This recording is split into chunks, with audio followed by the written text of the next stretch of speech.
नमस्कार साथियों, स्वागत है आपका target with Sumit YouTube channel पर। मैं हूं सुमित सिंह। साथियों, यूपी टेट 2025-26 के लिए मैं लेकर आया हूं आपके सामने संस्कृत विषय। तो चलिए स्टार्ट करते हैं संस्कृत के पहले क्वेश्चन से। इसमें संस्कृत साहित्य एवं व्याकरण दोनों को शामिल किया गया है। पहला क्वेश्चन है, रामायण का लेखन किसने किया था? तो जो रामायण है का लेखन किया था वाल्मीकि ने। रामायण संस्कृत में लिखा हुआ ग्रंथ है, ठीक है। महाभारत में सबसे प्रमुख पात्र कौन है? तो जो महाभारत है उसमें सबसे प्रमुख पात्र राम, पांडव, भीम, अर्जुन। तो सबसे प्रमुख जो पात्र है पांडव और कौरव हैं। अभिज्ञान शाकुंतलम किसने रचा? अभिज्ञान शाकुंतलम बहुत ही सरल है। व्यास, भवभूति, कालिदास, जयदेव। रचा किसने? कालिदास ने। गीता किस ग्रंथ का हिस्सा है? महाभारत का, रामायण का, वेद का, उपनिषद का? तो गीता है आपके महाभारत का हिस्सा। अगला प्रश्न, नल और दमयंती की कथा किस महाकाव्य में है? रामायण, महाभारत, नलचरितम, रघुवंशम। तो ये है महाभारत में। भवभूति के नाटक का नाम क्या है?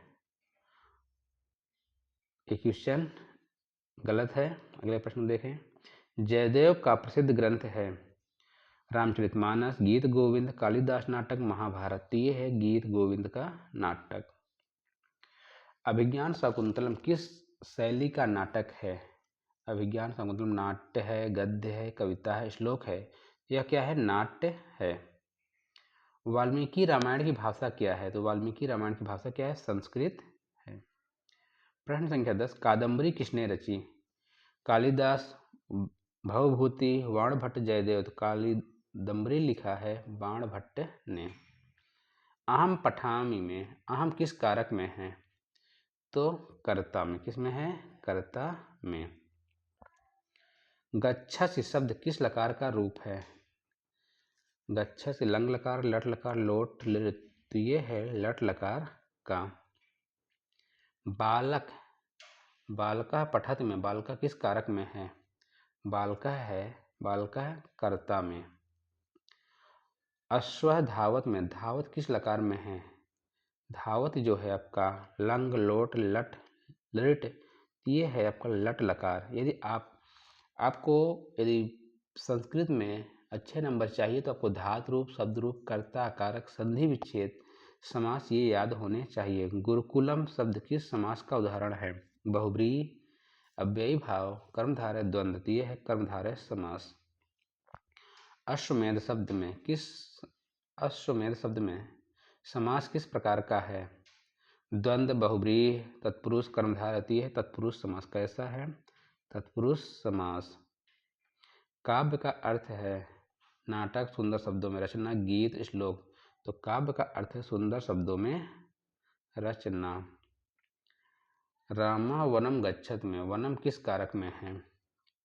कर्ता, अधिकरण, कर्म, आपादान। ये है कर्म कारक में। किसमें? कर्म कारक में। सूर सागर किस भाषा का ग्रंथ है? जो सूर सागर है सूरदास जी का, ये है ब्रज भाषा में। किसमें है? ब्रज भाषा में। कृष्णा गच्छत में कृष्णा कौन है? कर्ता है, कर्म है, करण है, अधिकरण है। कृष्णा गच्छत में कृष्णा क्या है? कर्ता है। विद्या ददाति विनयम का अर्थ क्या है? विद्या विनम्रता देती है, विद्या धन देती, विद्या शक्ति देती, विद्या सम्मान देती है। तो विद्या विनम्रता देती है। क्या देती है? विद्या विनम्रता देती है, विद्या विनय देती है। सप्त सिंधु का अर्थ है 7 पर्वत, 7 नदियाँ, सात ऋषि, 7 साहब। तो 7 नदियाँ क्या हैं? सप्त सिंधु मतलब होता है 7 नदियाँ। काव्य सौंदर्य का सर्वाधिक महत्व किस में है? व्याकरण में, शब्दार्थ में, रस में, लाक्षणिकता में। तो काव्य सौंदर्यता का जो सर्वाधिक महत्व है रस में। किसमें? रस में। अहिंसा परमो धर्मः किसका कथन है? महात्मा गांधी, तेलानी राम, कालिदास, भर्तृहरि। तो यह है महात्मा गांधी। प्रश्न संख्या 25, रामकृष्ण परमहंस किस क्षेत्र के प्रसिद्ध हैं? विज्ञान, भक्ति साहित्य, राजनीति, इतिहास। तो ये रामकृष्ण परमहंस भक्ति साहित्य। यह क्वेश्चन गलत है। धन्य शब्द का अर्थ है धन्य, भाग्यशाली, धनवान, शक्तिशाली, ज्ञानी। तो धन्य है भाग्यशाली। अहम पठामि पुस्तकम में पुस्तकम किस कारक में है? कर्ता, अधिकरण, कर्म, करण। तो पुस्तकम क्या है? ये कर्म है। क्या है? कर्म। गुरु शिष्यम शिक्षयति में शिष्यम किस कारक में है? कर्ता, करण, कर्म, अधिकरण। जो शिष्यम शब्द है ये क्या है? कर्म कारक। प्रश्न संख्या 30, बालकाः पाठशालायां पठन्त में पाठशालायां किस कारक में है? कर्ता में, कर्म में, अधिकरण में, अपदान में। तो ये है आपका अधिकरण में। संस्कृत शिक्षा शास्त्र से संबंधित संस्कृत शिक्षण का मुख्य उद्देश्य क्या होता है? इसका उद्देश्य होता है भाषा एवं संस्कृति का विकास।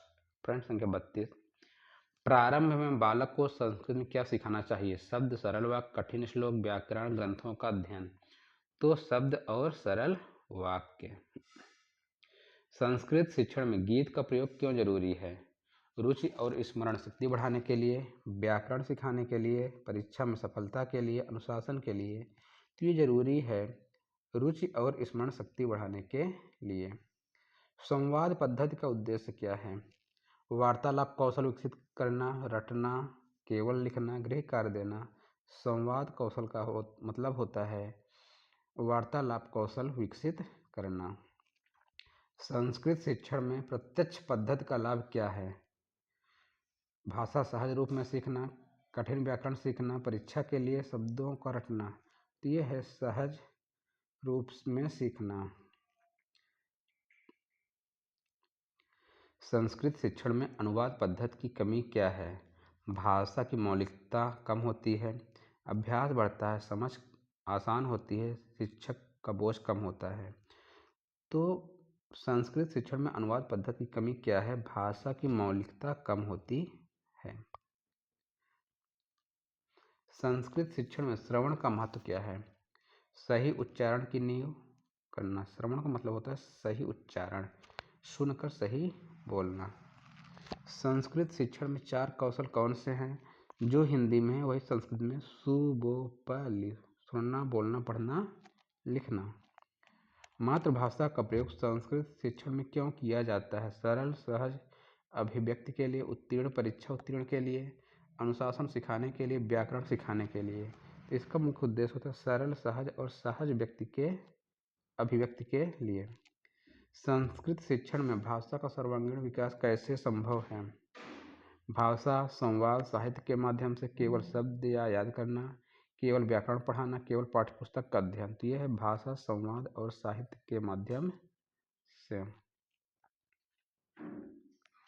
तो साथियों ये रहे आपके 40 अति महत्वपूर्ण प्रश्न संस्कृत भाषा से, जो आपके यूपी टेट के लिए बहुत ही उपयोगी साबित होंगे।